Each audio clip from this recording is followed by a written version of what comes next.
time now, having passed for Harvard, I'd like to welcome everyone here and introduce our speaker, Phil Alston. Phil is the John Norton Cormery Professor of Law at New York University and a visiting professor at Harvard Law School this year. He's also been the Special Rapporteur to the United Nations Human Rights Council, previously the UN Commission on Human Rights on several different subjects actually in the past.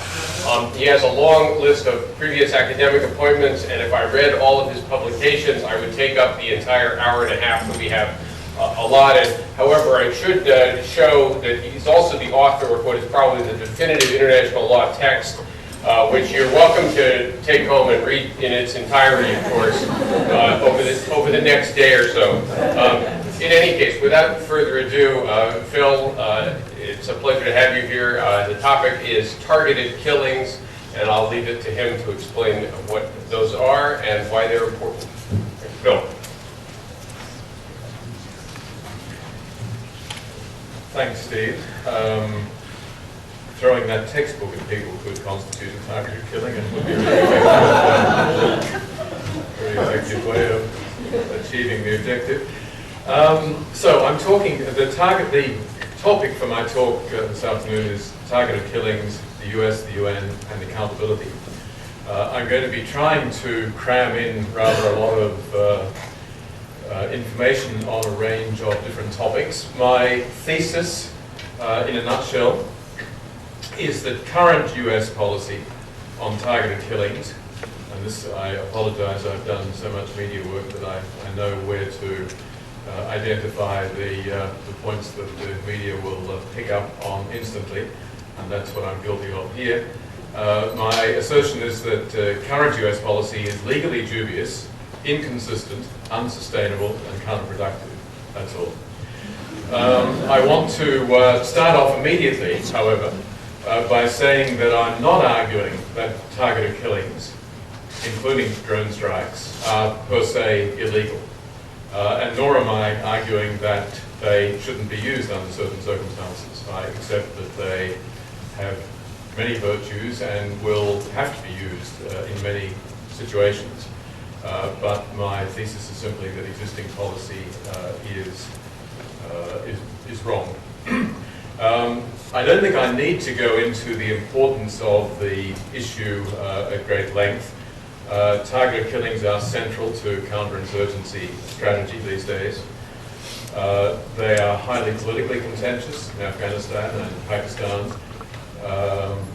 They are an element of warfare that the United States is promoting very strongly, and I think the US needs to get the normative foundations right.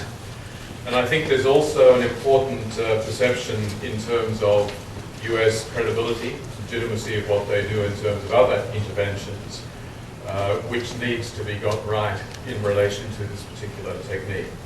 So briefly, the talk I'm going to give will describe the two main concerns that I have under the heading of targeted killings.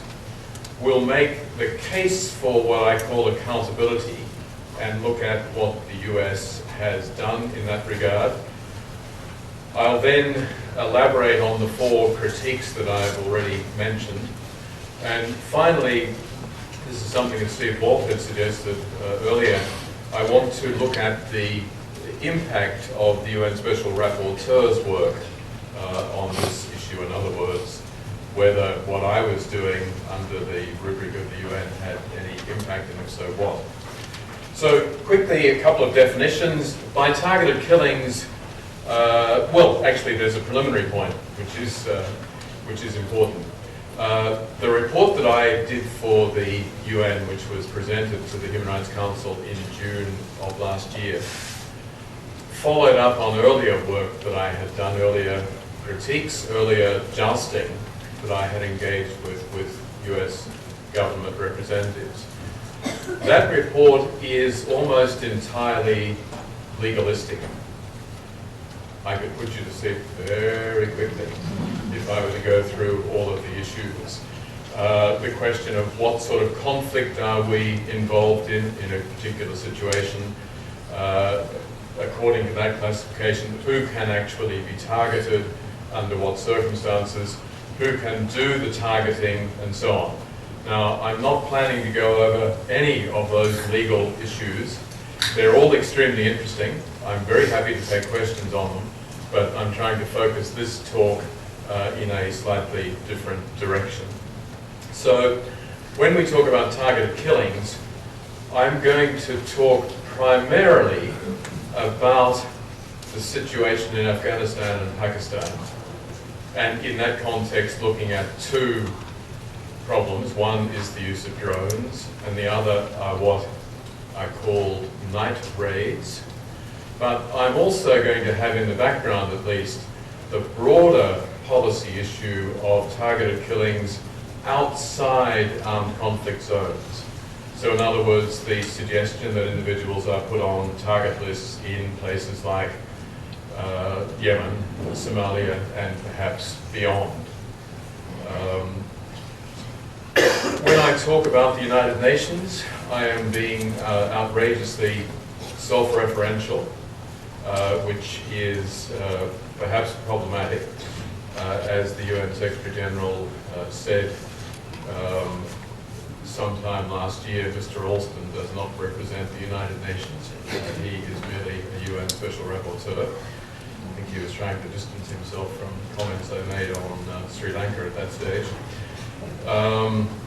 But the point is that insofar as the UN takes a position on something like targeted killings, it is in effect done through the work of the UN Human Rights Council and the experts whom it appoints for that particular purpose. Mr. Rafi, in terms of transnational corporations, John does not speak on behalf of the United Nations. But if anyone talks about any work that is being done on the human rights accountability of transnational corporations by the UN, it's going to be 93% focused on what John does and what he says, leaving aside the Global Compact and so on. So there is this ambiguity, but I'm really going to focus very much on the work that I do specifically. And then finally, accountability. I'm going to look at both legal and political accountability. But of course, my overall focus is from an international law perspective. So I'm not, even though I'm going to touch on aspects of domestic policy and law, that's not going to be my principal concern. So let me just identify very briefly the two main issues, the two main techniques, rather. The use of drones. I'm not sure in front of an audience like this I need to say very much. Called The Future of Warfare. Leon Panetta, The Only Game in Town. $4.8 billion budget for next year, half of which is for drones that fire missiles which can kill. The facts in Pakistan, first drone strike 2004, up to 118 in 2010 and proceeding at a more rapid rate today. Civilian casualty issues obviously underlying the concerns that I have. Again, I'm not going to go into any detail. Estimates vary widely. CIA says when it, although it doesn't say anything, but it says 5%. Other estimates say 20%. Great variation.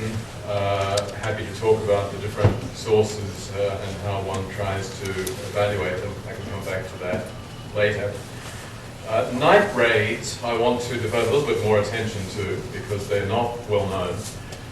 One of the ironies for me is that I see what is implicit in these so-called night raids as being an increasingly important part of US counterinsurgency strategy, but a part which has got almost zero attention in the literature anywhere that I've been able to find. And one of the reasons that I'll explain in a moment is that it remains shrouded in secrecy. My interest in the area stems from my own visit to Afghanistan a couple of years back, particularly in Kandahar, confronted with very specific cases of night raids involving unidentified international forces, subsequently identified as CIA directed. The question is, how extensive are these night raids and who carries them out? Well, of course, the starting point is we have no information publicly. So the sources that are available are a briefing by, I think, General Petraeus, which ended up in the New York Times citing a NATO source, but Der Spiegel refers to Petraeus as having provided a comparable briefing. It was reported in November 2010. The Times says 17 missions a night on average, so 1,500 over a 3-month period. 17 missions a night is not a bad rate for these sorts of exercises. The results of those 3 months, 368 leaders killed or captured, 968 lower level insurgents killed, and 2,477 captured. Now, there is some uncertainty about the 368 figure, what the proportion of killing or capturing is. The Der Spiegel figure would seem to suggest that they are all killed. If they were, then you'd have an overall ratio of 1 to 2. In other words, 1 killed for every 2 people captured, which is a pretty astonishing rate. We move then to other sources of information. A couple of US generals gave congressional testimony late in 2009, indicated that there was a kill list, joint prioritized target list, to use the more appropriate term, of 367 people at that stage, including 50 drug lords. That particular issue got attention because the question was, just a minute, can you target drug financiers and others who are clearly not combatants per se? But there wasn't much focus on the fact that there was a target list of 367 people. February of this year, John Rizzo, former CIA acting legal counsel, talked about a CIA kill list on which there were 30 people at any given time, and asserted that he personally signed off on these things rather than the Director of Intelligence or anyone else. And his description is pretty crude, even vulgar, I would say, in a fairly lengthy Newsweek article. And I know administration officials were not particularly happy about his bravado. The only other major source then is our friends from WikiLeaks. I presume I'm allowed to mention them here. In particular, Der Spiegel, because of the German involvement, has leaked quite a few cables looking at the work of Task Force 373, which is a DoD task force which operates in Afghanistan. These cables report a range of mistaken exercises. You will have read some of them, no doubt. Bursting into homes, looking for individuals, killing significant numbers of civilians and so on, trying to cover up, then eventually saying, okay, well, it didn't quite happen that way. The Der Spiegel leaks focus in part on the German contribution because they were, Task Force 373 operates to some extent, but certainly not exclusively, out of a German-run base in the northeast. And the Germans have contributed names for the kill list, but on the condition that they be only captured, not killed. Wink, wink.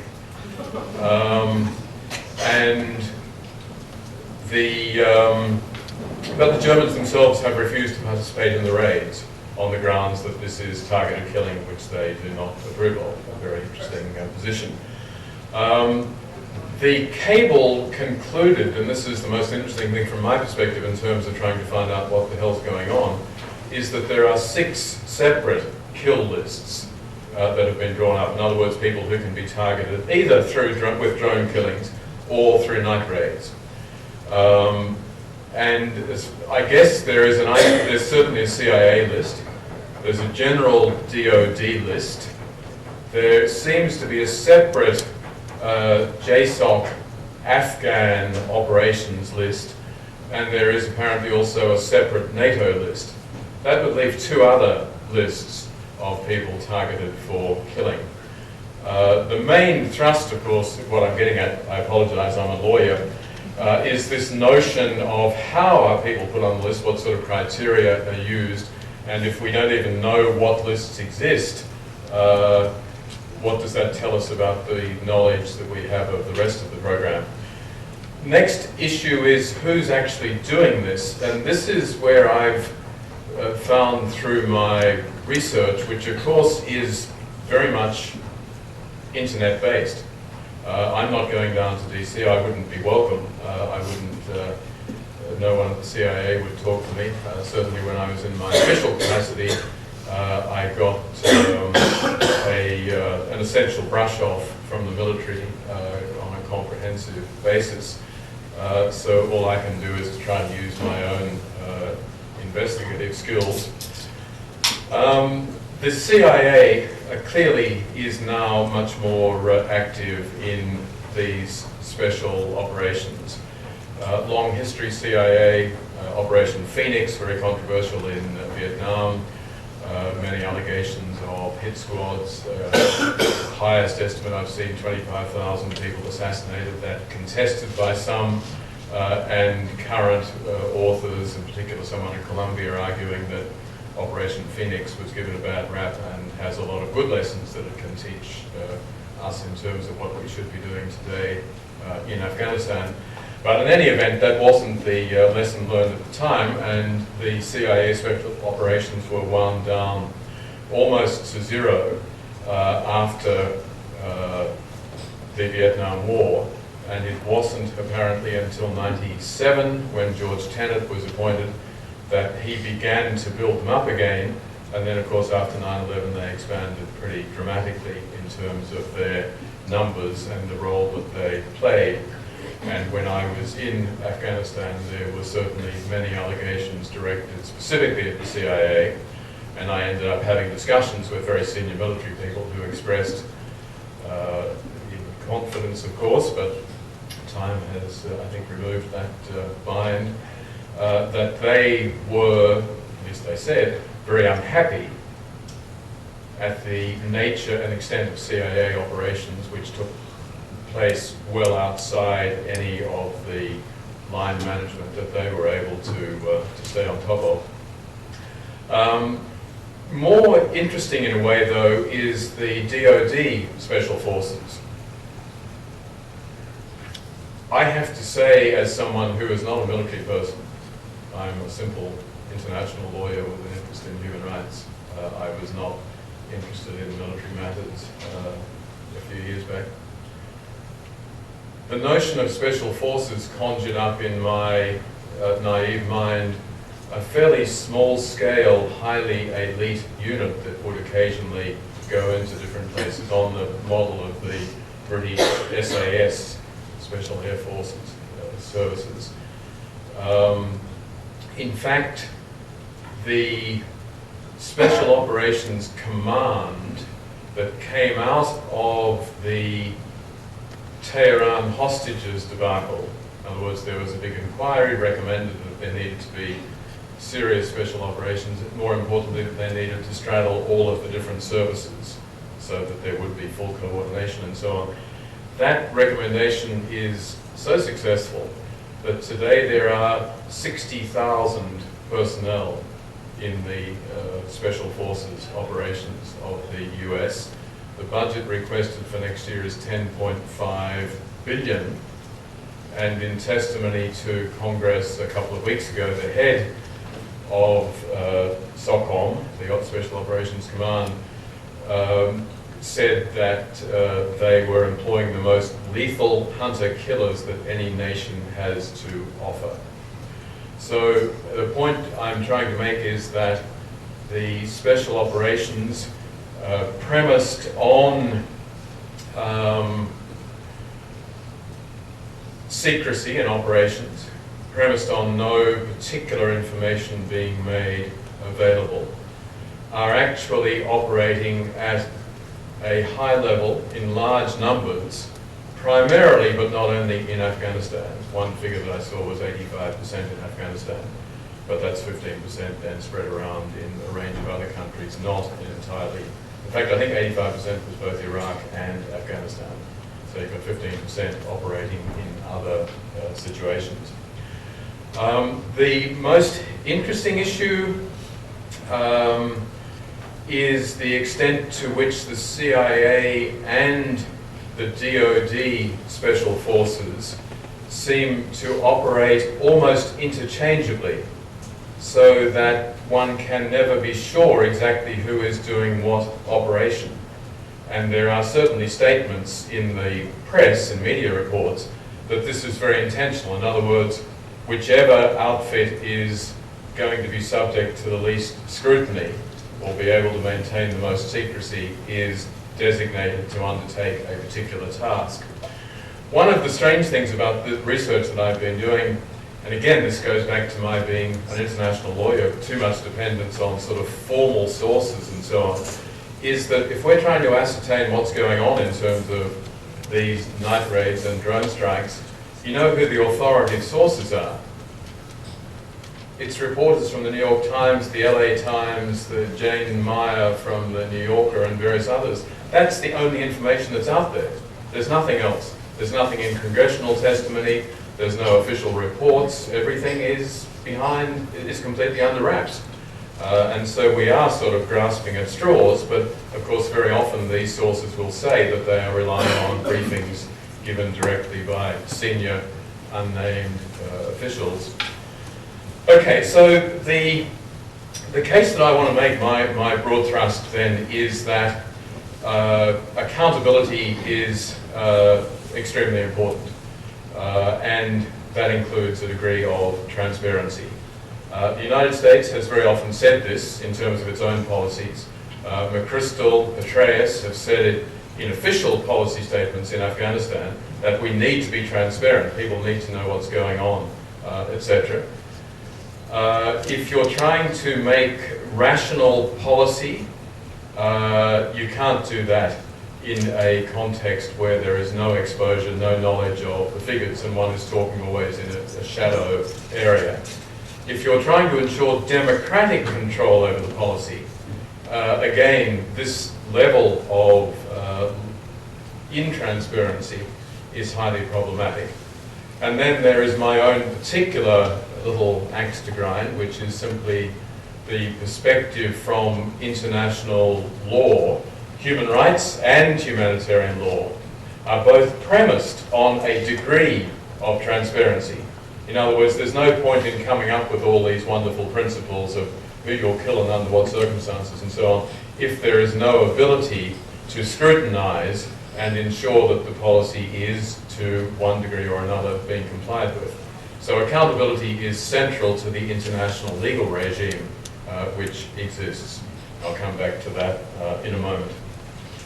What then has been the official US response in terms of this accountability question? Well, I'll come back in a moment to its response to me as UN Special Rapporteur, but generally what we've got is the CIA in the very odd position of saying we can neither confirm nor deny that we are engaged in any such program. But then going on, of course, to say, but we can assure you that if we were, the level of civilian casualties is very low, and we comply with all of the appropriate standards. You've got the State Department, which eventually made a statement, a long statement, through its legal advisor in March of last year, Harold Coe, made a statement which essentially translates down to trust me. In other words, I can say as legal advisor that I've looked very carefully at all these programs, and I can say that I am confident that we scrupulously observe all of the international requirements. Basta. End of story. Nothing more, no more details, no explanation of the legal policy, other than to suggest that most of it is premised in legal terms, but I'll come back to this in a moment, on a right to self-defense, which is interpreted as an ongoing right to self-defense post 9/11 to attack Al-Qaeda, the Taliban, and their affiliates anywhere in the world. We would normally then turn to Congress for accountability, but the first problem, of course, is the lack of any statistical or other information that I've described. Congress is not better informed than we are, and if you look at Congressional Research Service papers, they are pretty stunning in terms of the suggestions that they make. The exception, the CIA has to brief the 8 leaders of Congress, and supposedly does that on a regular basis. I can only say that when I was there, when I was in DC in my capacity as UN Special Rapporteur, conversations that I had with staff members and others of the Oversight Committee did not give grounds for great optimism that there was any real serious scrutiny being carried out by that leadership. The courts, you will know of the case of the cleric in Yemen, Mr. Al-Awlaki.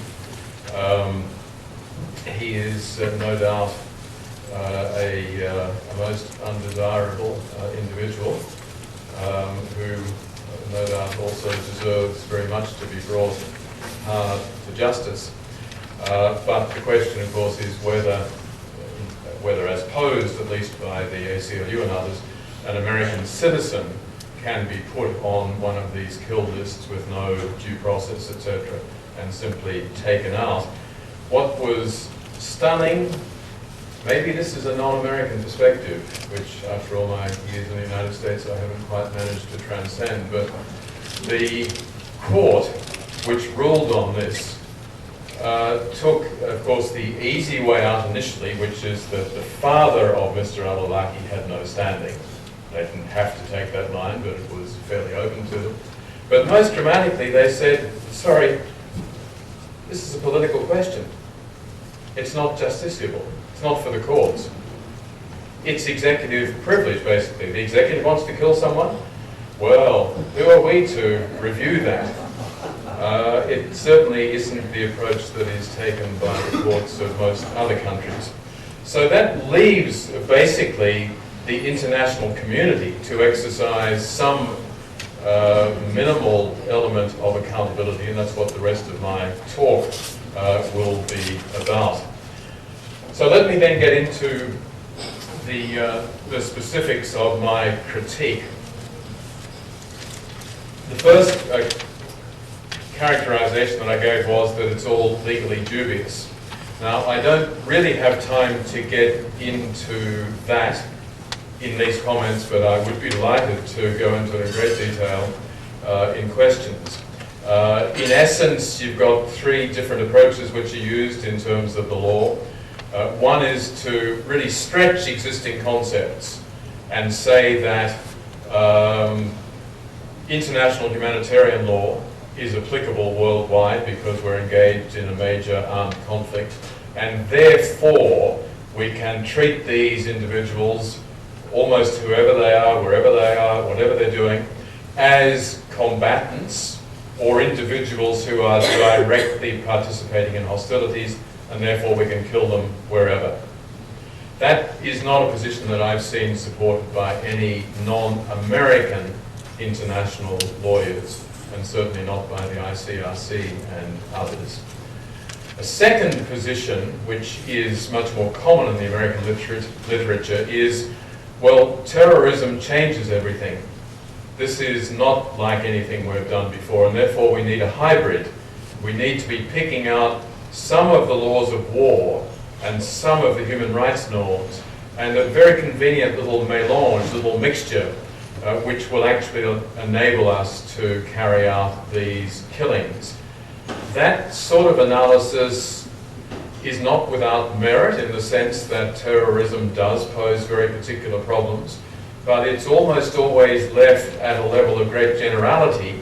And one of the great critics of my approach, a man named Ken Anderson, who teaches at American University, who's quoted consistently in all of these things, has written a lot, he himself dismisses all of those approaches and says, this is not honest, we can't get away with this.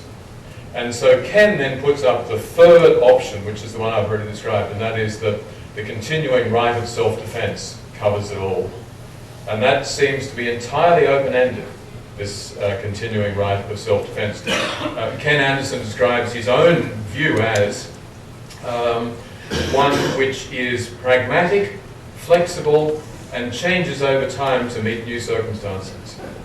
I'll come back to that. Second characterization that I gave before was that this policy is inconsistent. Now, there I would simply say, as I've already mentioned,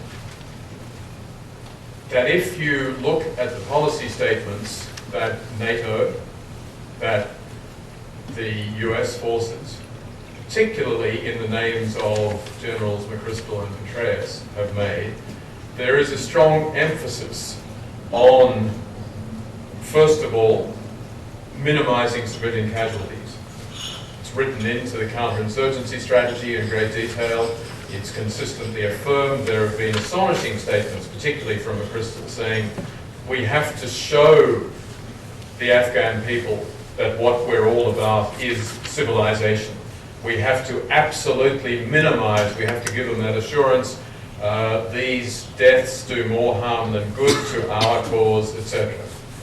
Linked to that are other statements, we must be transparent. People have to know what's going on, or all of these fantastical stories keep getting repeated. And certainly I was a big proponent of that latter line after I visited Afghanistan, because I did meet a number of locals who would say, you know, those Americans, they go out killing every night as many people as they possibly can, etc. And it was very easy for the Taliban and those who were working with them to trump up these stories, because the only response that you got from the West was essentially, it's not true, we're not doing it. But there were very few details of what they really were doing. So I think existing policy, and particularly its lack of transparency, is very inconsistent with the stated approaches, at least. Third, I think the existing policy is unsustainable. I guess this goes to a question that will come up later on that I wasn't really planning to address now, but I will, because it's central in a way. The big issue, there's a very interesting paper by Michael Walzer that he's just put up, at least on the NYU Law School website, which is called something like "Can the Good Guys Win?" And he takes this line, which I'm sure many of you will have read in many different contexts. These confrontations are asymmetric. We are at a great disadvantage. They can hide among civilians. They benefit from all the loopholes in the law of war. We, unfortunately, are bound. Our hands are tied. What can we possibly do? And Walzer is often invoked. He's no dove, at least on the basis of his past record. And he's often invoked by those who think that there should be a much more robust response.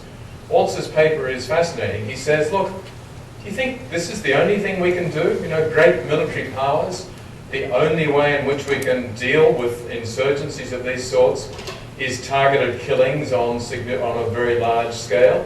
There are many different ways of fighting war, and they don't have to be premised on this execution-style approach. And I think that's very important. So my third argument then is that the present approach is unsustainable. We see the resistance in Pakistan. Obviously these things are triggered by particular events, but I think the accumulation of such events over time makes it more and more difficult. In Afghanistan, it probably didn't happen that President Karzai's cousin was killed in a night raid just a couple of weeks ago. I think in terms of domestic support, I would hope that the idea that there are 6 different unrevealed, unknown kill lists out there that we are trying to carry out will lead to greater demands for transparency and make at least the existing form of the policy unsustainable.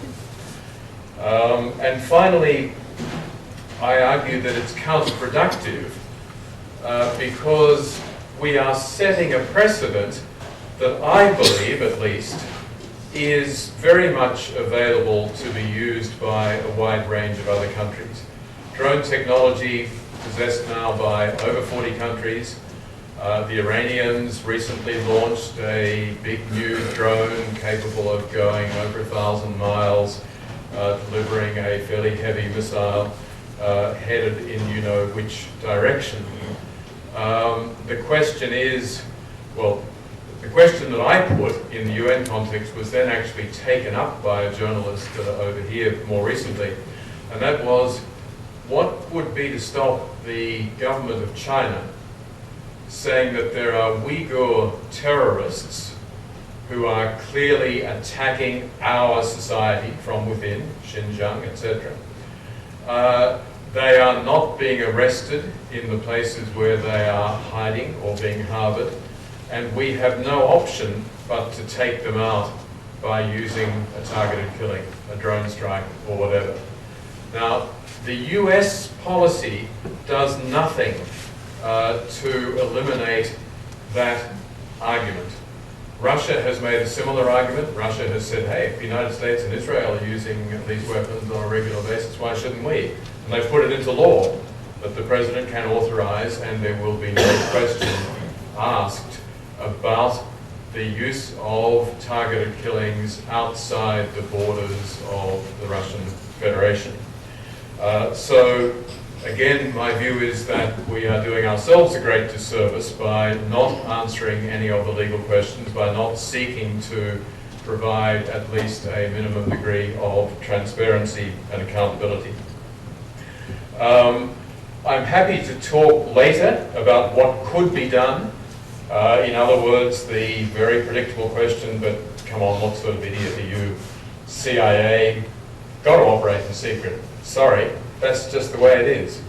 Well, quick response. First of all, there are lots of things the CIA could itself do in terms of making basic information available. It has not taken a single one of those steps. Secondly, there could be internal mechanisms set up. Some authors have suggested the Inspector General. I can't say that I have been so impressed by the IG and his work, at least what is known publicly of it, that I would have great faith in that. But of course there's also always the ultimate option, which is that the CIA might in fact go back to doing intelligence and other activities for which we do provide a certain necessary and understandable leeway in terms of legal regulation, and not be turned into a very direct killing force which still seeks to enjoy all of the benefits of complete secrecy that it currently enjoys. Okay, final issue then. Did I have any impact in my capacity as UN Special Rapporteur? It's always a good question. I remember when I sat down in Afghanistan with a number of tribal elders, and I started off by saying, so tell me about your experience with killings of any particular type.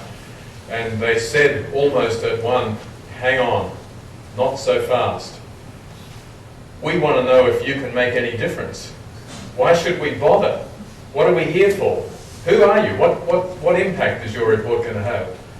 It was very sobering in a sense. One expects it elsewhere, but not quite in that context. And I think it's a very good question.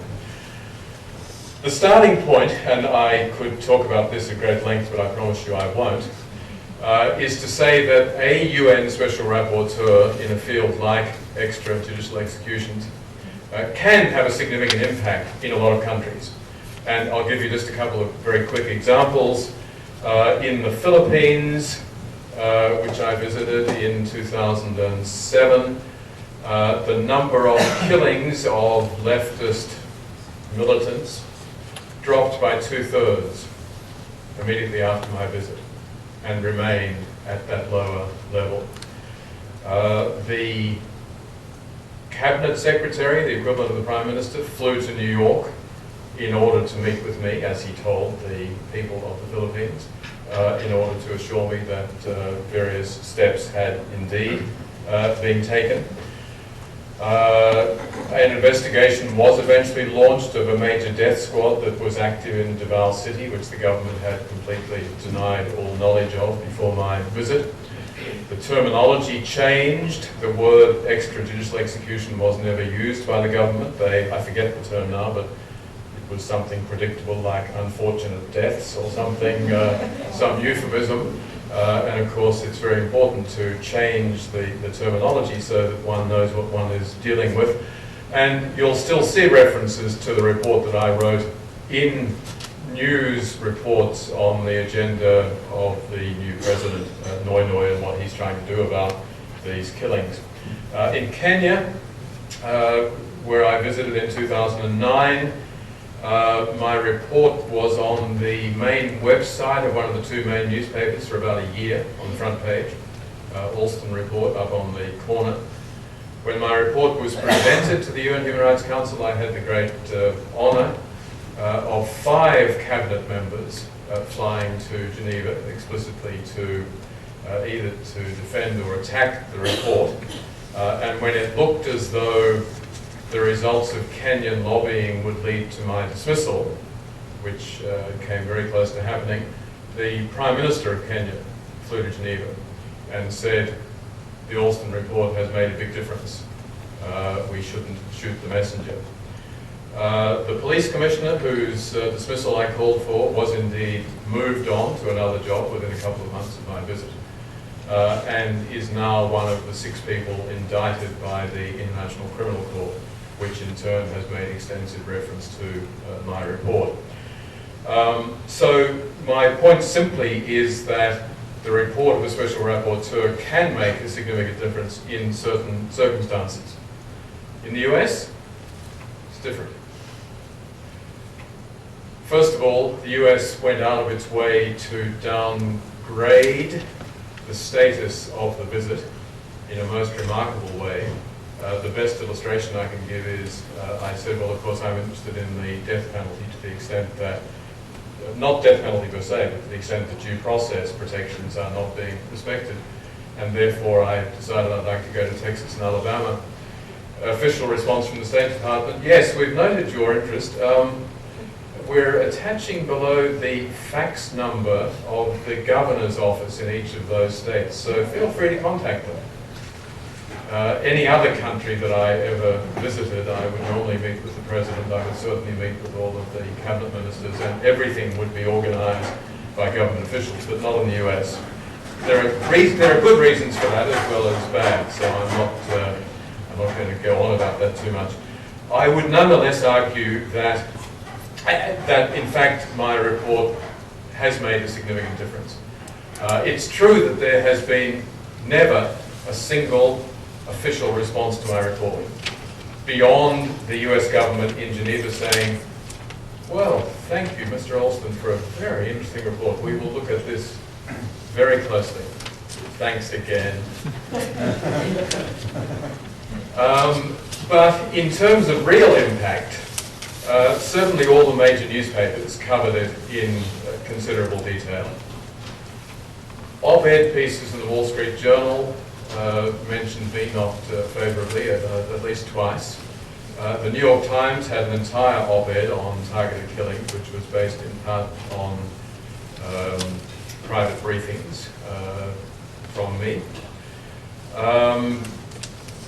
The US did come up with Harold Koh's State Department speech, which according to all internal reports was a direct response to the international pressure that I had been able to generate. There was a proliferation of off-the-record CIA briefings reported to me by various senior journalists. NATO immediately dismissed my report as being irresponsible, figures not credible, and hoping that I would suddenly become more professional in the future. Sadly, WikiLeaks cables, endless discussions within NATO high councils, how do we deal with this civilian casualty issue, how do we stop the goddamn UN from reporting much higher figures than we do, what are we going to do about this? Domestic lobby groups in this country, the ACLU and the Centre for Constitutional Rights, the litigation they did on al-Awlaki and their other positions, essentially based on my approach, if not on my report. Academic analyses, I think there are very few things being written on targeted killings these days that don't at least refer to the UN Special Rapporteur's report. And finally, if one looks for more tangible indications, and I think this is actually very important, the website that I would consider the most reliable on civilian casualties in Afghanistan is the New America Foundation, Peter Bergen and others. They found 21% civilian casualties over a 7-year period. Last year, they found 6%. In other words, policies have in fact changed, at least in relation to drones. There is much greater 6% of what? Exactly. Of the total number killed. In other words, how many of those are reasonably classified as civilians?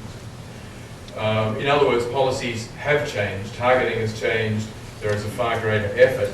And I think this is, I don't want to take this too far, and I certainly don't want to claim credit for this, but I think one of the most stunning things about the current Libyan debate is the extent to which the NATO coalition and the United States have been talking almost obsessively about civilian casualties.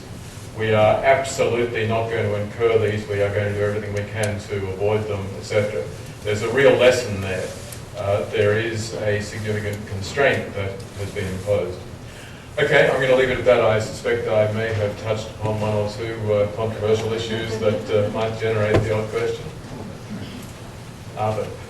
Well, actually, Charlie should be doing that. Do you want to choose or do you want me to? No, you can. Okay. So, you may not aim at someone who isn't a legitimate target of killing, and you also can inflict disproportionate damage on people who are not your target. This is true about all killing in war. Let's talk about targeted killing. And yet, there are ones especially dicey and abstract or physical level about targeted killings. Unless the thing is something that is a practice that is more likely to lead to the deaths of people who are maybe bad guys but not threats or kill their neighbors. But I haven't heard you make that particular claim, and we have to ask, in compared with what? Compared to conventional warfare, which is horrible and brutal, it kills lots and lots and lots of people. So maybe you think there's something especially troubling about targeted killing, but I'm not quite sure precisely what that is. I mean, suppose that you're in this airport, you're on patrol looking for enemy fighter bombers, and you see on the radar that there's some plane out there, and you're not sure who it is. You're pretty sure it's an enemy fighter. Then someone taps you on the shoulder and says, "Oh no, that's not it's any enemy fighter. That's the Red Baron." Surely you should say, "Oh, why did you tell me that? Now I can't shoot it down because it's the Red Baron. I know who it is." So surely no one thinks that's the case, right? But now suppose they said it's the Red Baron. The Red Baron obeys all laws of war. He's very courteous. He actually has put himself in danger to save, save down pilots. But he's the most effective, lethal pilot in the enemy army. Well, then you have more of a reason to shoot him down, as opposed to the Yellow Duke, who's actually a very bad shot.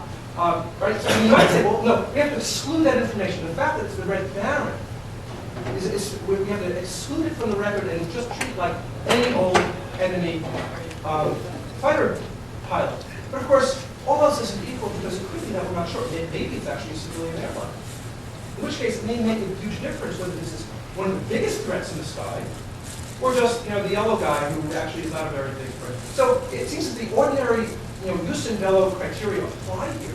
But why does looking for a particular person change anything at all once you've satisfied the jus in bello criteria? A good question, which goes to the heart of it. First of all, and this is not you tried to exclude this, but I think it's very important to acknowledge that at least quite a few of the night raids are not plausibly being conducted under the rules of the law of war. In other words, there is no conflict going on. They have information that Charlie Clements is in this house on a peaceful suburban street. They know what a nasty piece of work he is. And basically they're saying, we're not going to mess with this guy or any of his neighbours, we're just going to take him out. And so they go in, helicopters coming down in the middle of the street, sometimes landing on house roofs, and they go in guns blazing, and they often kill significant numbers of people in the household. Is he a threat or is he a criminal suspect? He is suspected of being a member of the Taliban. Now, it can of course go further than that. You can ratchet it up, and I'm sure a military person would say we would never go after someone who was just a member. We would always assume that it's high level. But the question of who's high level and who's not, we know that Al-Qaeda seems to have 3,000 people at number 3 ranking and so on. That's always a bit questionable, but I'll leave that aside. So the first thing then is to really distinguish between situations where the laws of war apply and where they don't.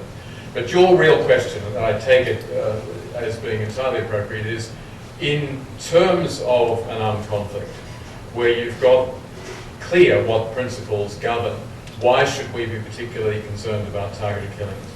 And my answer is, at one level, we shouldn't be. Because unlike Lord Bingham, there's a famous British jurist who died recently, who tried to make the case that drone killings were particularly insidious, and he basically equated them to landmines and so on, and said they should be banned.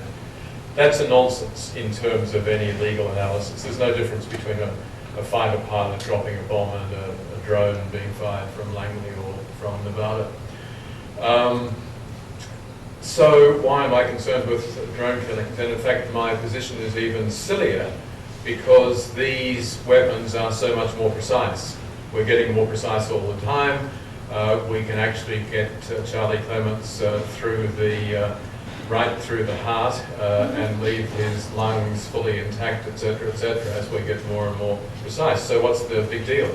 Well, the answer to that is simply the secrecy dimension. It's particularly the CIA running the program in its entirety in Pakistan, and the fact that no information at all is provided. So it's not the fact that drones are being used, it's not the fact that certain individuals are being targeted. It is that when you've got a major program that is killing significant numbers of people, there needs to be at least minimum transparency in terms of international humanitarian law. Otherwise, you're simply brushing off the whole area and saying, sorry, this goes under the radar screen, it can't be scrutinized. So that's my only concern. So I'm totally in line with your starting assumption. Yeah. I actually wanted to ask you a question from the other side, which was, if we were to leave the dubious legality point to one side, assume that the American government could answer that point, why should we care at all about inconsistency and unsustainability? Who cares whether it's, if the policy was legal, isn't that the only thing that matters? Why are you concerned about the other two factors? Well, I'd have to say that as an international lawyer, I don't care about sustainability and consistency. Those are actually policy arguments that I think are important. But again, as an international lawyer, my focus is on accountability and the need to achieve a minimal level of transparency. But if we get into the policy debate, I don't think it is helpful for the United States to be developing a whole theory of counterinsurgency, the counterinsurgency manual, the many statements that are put out by ISAF, NATO, etc., all of which are premised on a degree of transparency, a real commitment to minimizing civilian casualties.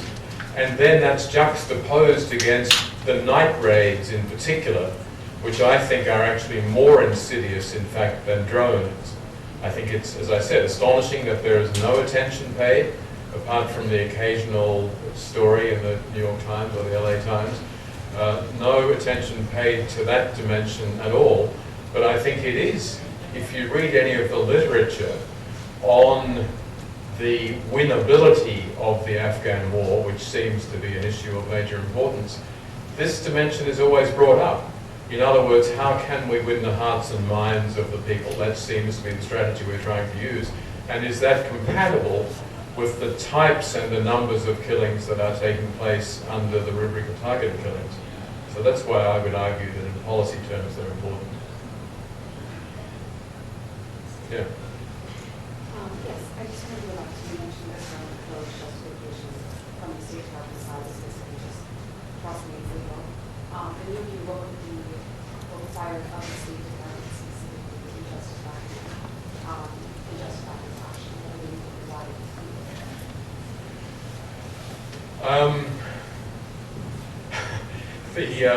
The funny thing about that speech, but I'm sure you probably heard a great many of them, is that the first 3 minutes of Harold's speech were, Washington, trying to get any speech approved, the vetting process, having to negotiate interagency level and so on. And of course, the average listener, that all sort of passes over. But that glosses over the reality, which is that the State Department has to negotiate long and hard with, in particular, DoD and CIA in terms of what can possibly be said, what can be made public. I have little doubt that the State Department, if it had its own way, would be more transparent. Question is, what? The first is it sustainable to say that the CIA has no program that is recognized? You know, we're constantly writing, talking, reading about the CIA program in Pakistan. But the CIA says, no, can't deny or confirm anything. Is that sustainable? Where do you go from there? Do you carry out drone attacks? Do you control them? Do you fire? If so, what are the rules that you use? Do you, in fact, as some commentators would assume, follow all of the rules and regulations that DoD insists on following? That's the starting point. Secondly, do you provide any training to your operatives in these matters? Thirdly, and probably most importantly, what sort of follow-up do you do? Because I guess that goes back also to Arthur's question, that one of the key concerns here is that where, I don't want to lionize the DoD, but one of the things that is astonishing these days is that where there's a significant allegation of civilian casualties in Afghanistan, DoD really gets moving. They conduct serious investigations. They often go on the ground to the extent that that is feasible. They do interviews. They come up with a very careful accounting of what's being done.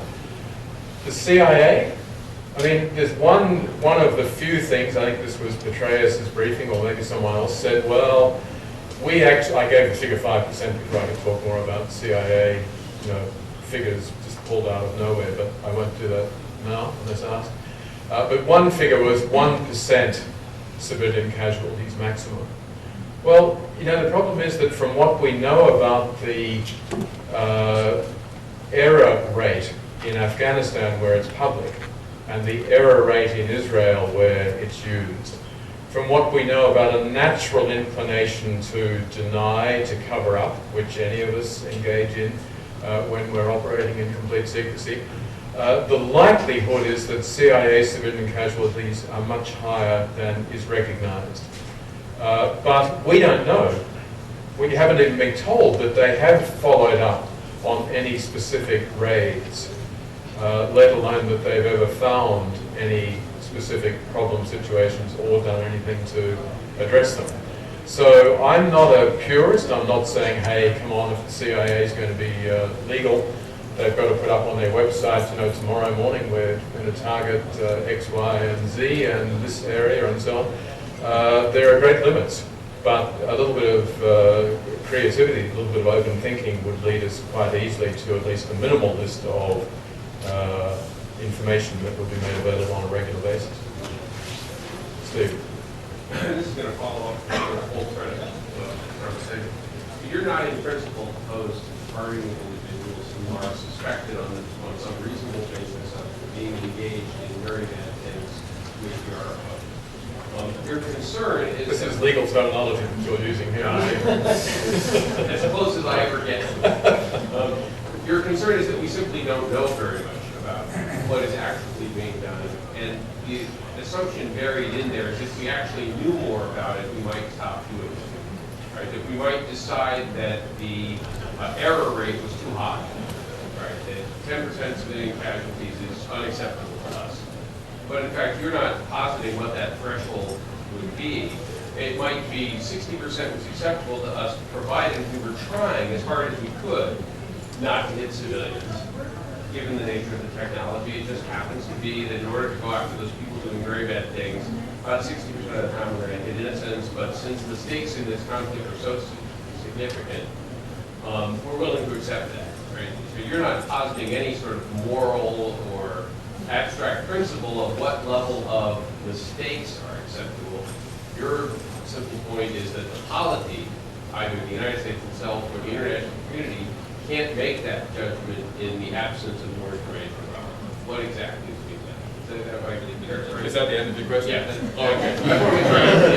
Yeah. No, because if it wasn't, I was going to say I'll accept that for the time being and then ask. Okay. Yeah, more or less. But let me clarify. I mean, I'm afraid I have to be a lawyer, not just because I am, but because these sort of situations are heavily susceptible of careful legal analysis. In other words, are the individuals that you are targeting either combatants or able to be classified as, quote, directly participating in the hostilities? Now, if you meet those criteria, then, and it's an armed conflict situation, sure, go ahead. You've got all the appropriate limits of proportionality and precaution and so on, but yeah, I'm not arguing that you can't target them. Second part of your question is the classic that every non-international humanitarian lawyer asks and should ask, and is the issue to which IHL lawyers have no satisfactory response.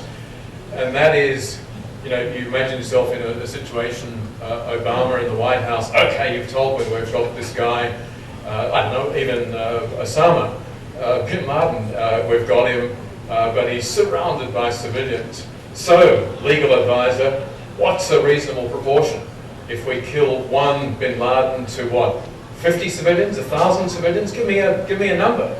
And the IHL guy is going to prevaricate and say, sorry, Mr. President, I can't give you a number, it all depends on the circumstances and blah, blah, blah. And there's no clear-cut rule. Proportionality is according to the circumstances, which of course is convenient because it gives you a lot of leeway to say, well, if it's really the biggest fish in the ocean, you can tolerate a lot of civilian casualties. But I guess the answer then that I would use is the most important thing is to make this open to some sort of public debate.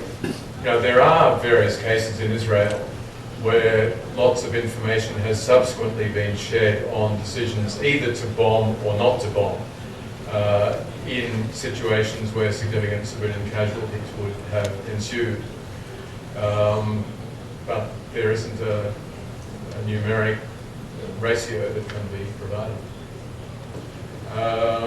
Yeah, sorry, there's too many hands going up.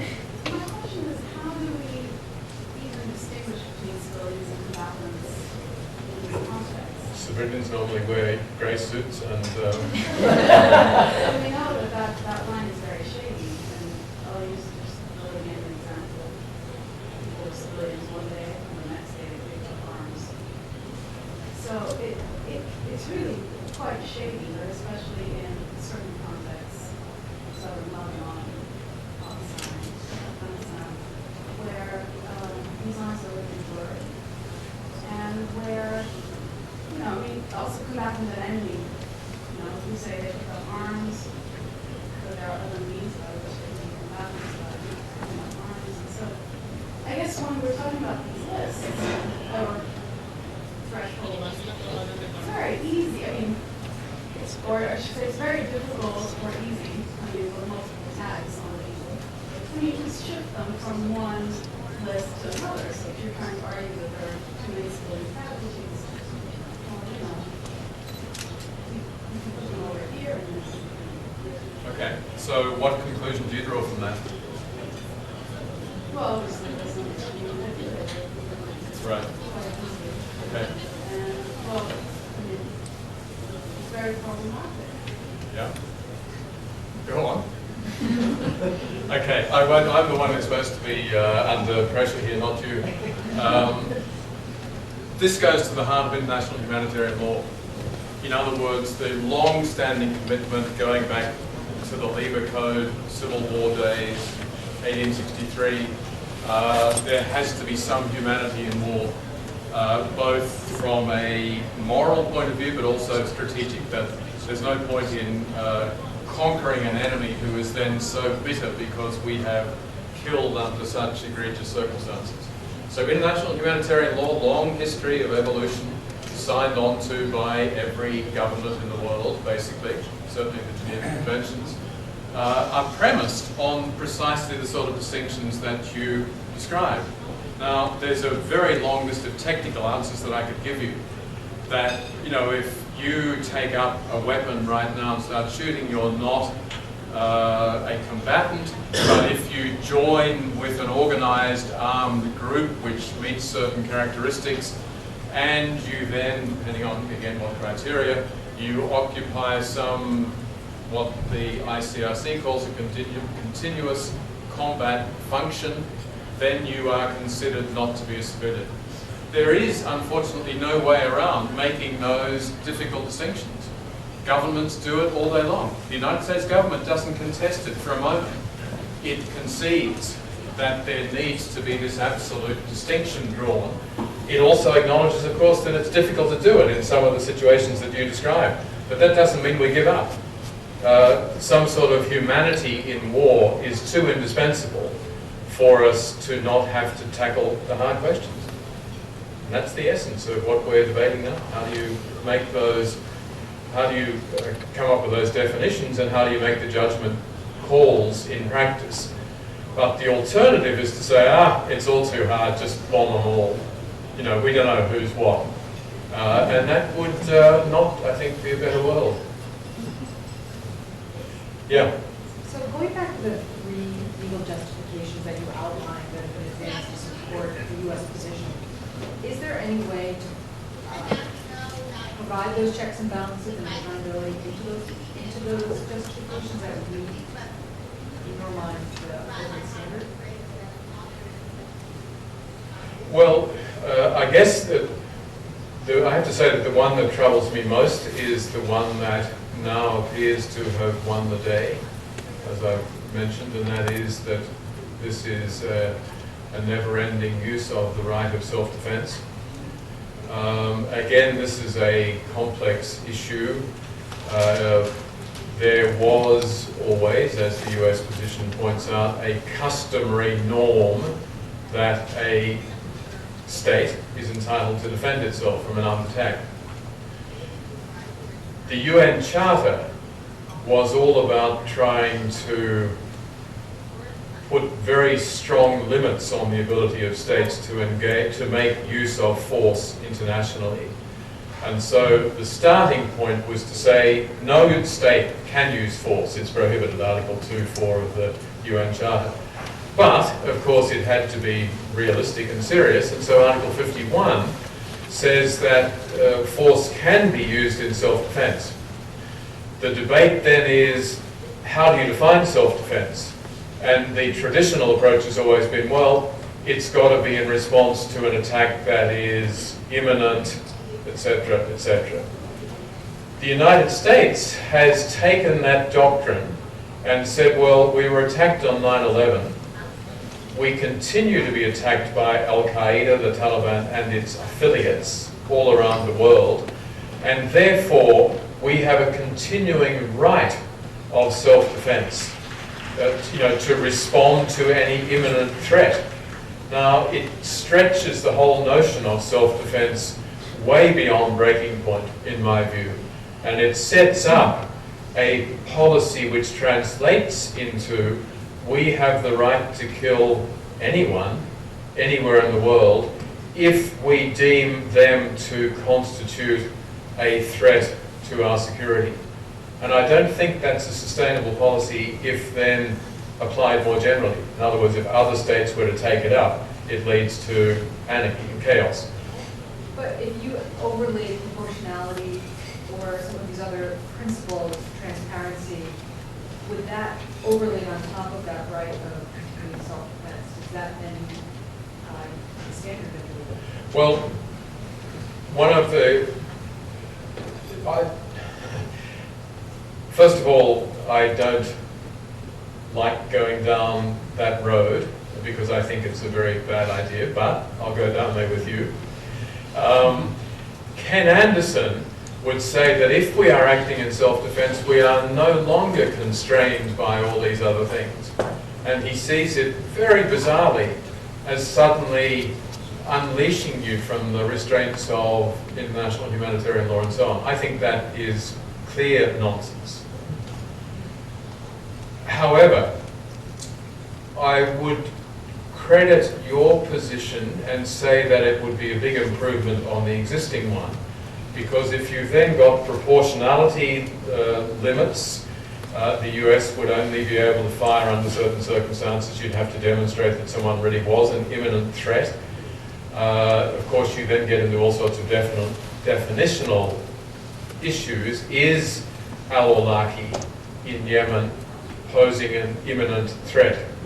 As I said, he's a nasty piece of work in every respect. He's clearly an enemy of the United States, etc.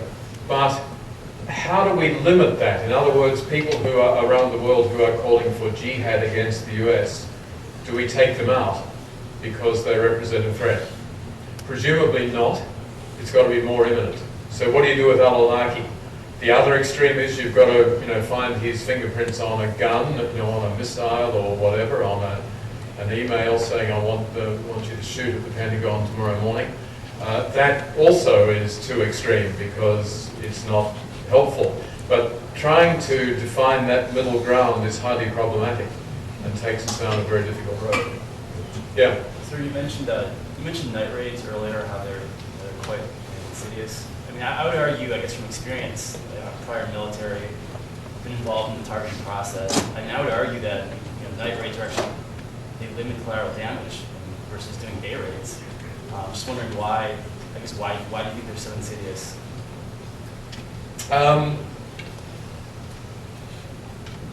First of all, you're right. Of course, the US military defends night raids on the grounds that they are the, quote, humanitarian option because they don't threaten lives during the day. They can be carried out with greater ease and more precision and so on. I'm not saying that, I didn't say I think that night raids are insidious. That is a slight interpretation. I think they're highly problematic. I can say now, I remember when I was in Afghanistan, I met with the British troops in Kandahar and said, so how many night raids do you carry out? Night raids? We don't do night raids. Why not? Lazy Brits want to sleep through the night. It's necessary. And they said, they're bad news. They go wrong, they cause so many problems that it's usually just not worth it. We've told the Americans we don't think it's a good practice. The United States seems to be obsessed with trying to carry out these raids. The problem is that they do go wrong quite often. It's very hard. I mean, you know, if you've been on the ground, you know the situation. Every Afghan is armed, basically. Every house, particularly in troubled zones. You hear someone breaking into the house, the man of the house does get up, pick up an AK-47 or whatever, and of course a shootout follows. So the notion that a lot of the night raids are really designed to capture, etc., is, I think, problematic in practice. I think a lot of them And I don't know the figures, but then neither should you. Okay, I just want to clarify. So you don't oppose, I mean, you oppose night rates, but do you oppose rates in general? Is that sort of what you're putting? No, I mean, listen, I think there are always going to be people, I'm not even opposed, I don't want to be too slippery here. I'm not opposed to capture kill lists. In other words, kill under absolute extreme circumstances, which would be a small proportion.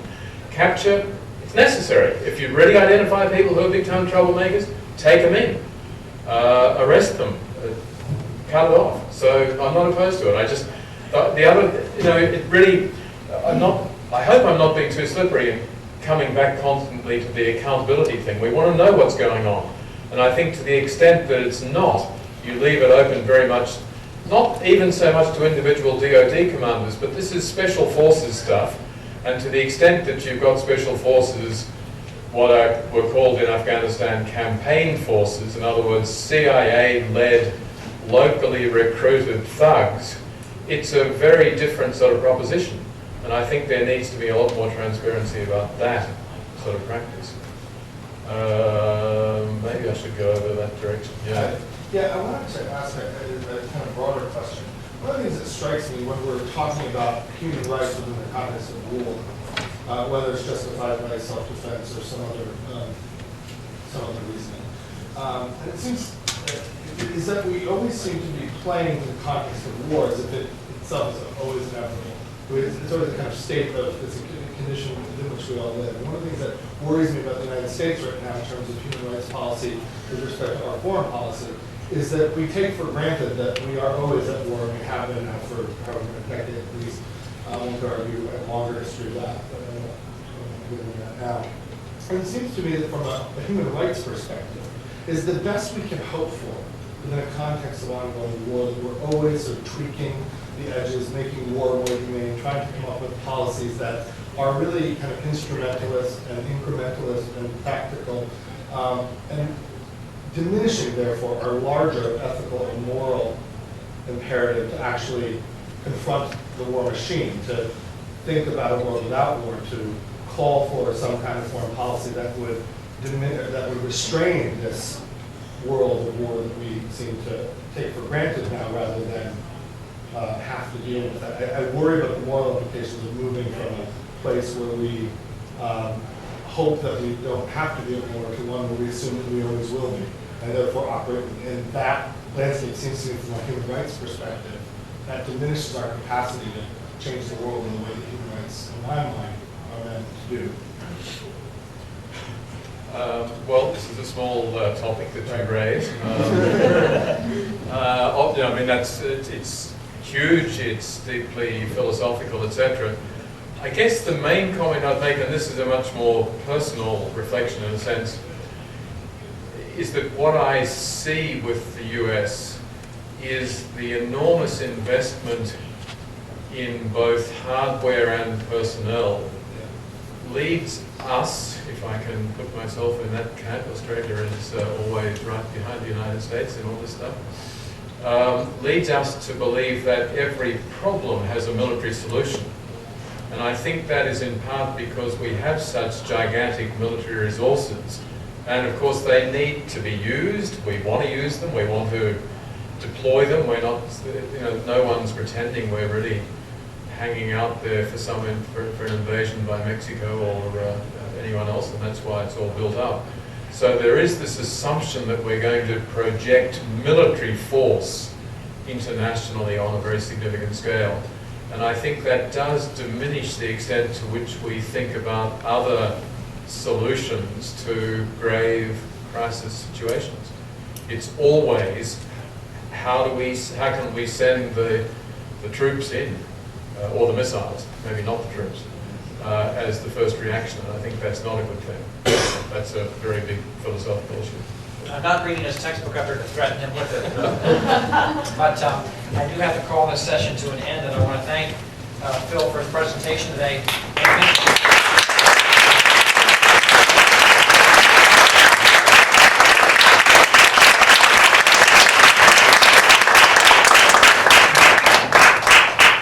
I'd like to mention that the Human Rights Rights PIC has said that the Professional Interest Council would like to invite him back for a dinner and to spend a couple hours with students talking about his work as Special Rapporteur.